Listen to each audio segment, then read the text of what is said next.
নমস্কার বন্ধুরা, আমি চন্দ্রা। আপনারা দেখছেন চন্দ্রাস কিচেন। বন্ধুরা, আজকে আমার কিচেনে রয়েছে ডাঁটা আলু পোস্ত। তাহলে চলুন বন্ধুরা দেখে নিই আজকে আমার রেসিপি ডাঁটা আলু পোস্ত। ডাঁটা আলু পোস্তের জন্য আমি এখানে একটা কড়াই বসিয়ে দিয়েছি। এবার কড়াইতে দিয়ে দেবো সাদা তেল, সর্ষের তেল। এর মধ্যে দিয়ে দেবো আমি কালো জিরে,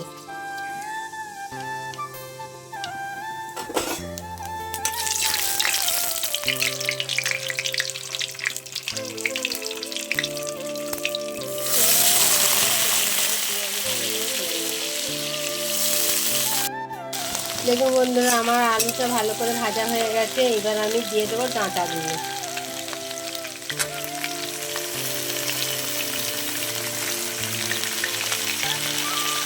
ডাঁটাগুলো দিয়ে আমি ভালো করে নেড়ে করে ভেজে নেব।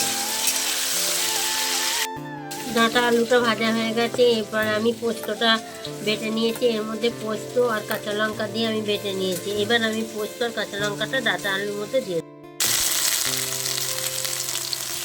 ডাঁটা আলুটা ভাজা হয়ে গেছে। এর মধ্যে আমি দিয়ে দিচ্ছি পোস্ত বাটা, পোস্ত আর কাঁচা লঙ্কা বাটা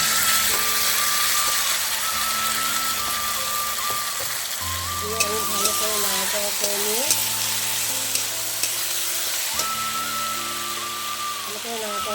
আমি এর মধ্যে দিয়ে দিচ্ছি স্বাদ মতন লবণ।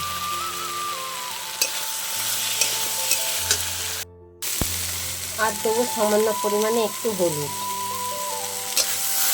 একটু আমরা পোস্তে হলুদ দিই না, তবুও একটু রঙের জন্য সামান্য একটু হলুদ দিই। আপনারা যে যেমন হলুদ খান সেইভাবে আপনারা হলুদটা দিতে পারেন, কিন্তু আমরা সামান্য হলুদ দিয়েছি, কারণ আমরা পোস্ততে হলুদ খাই না।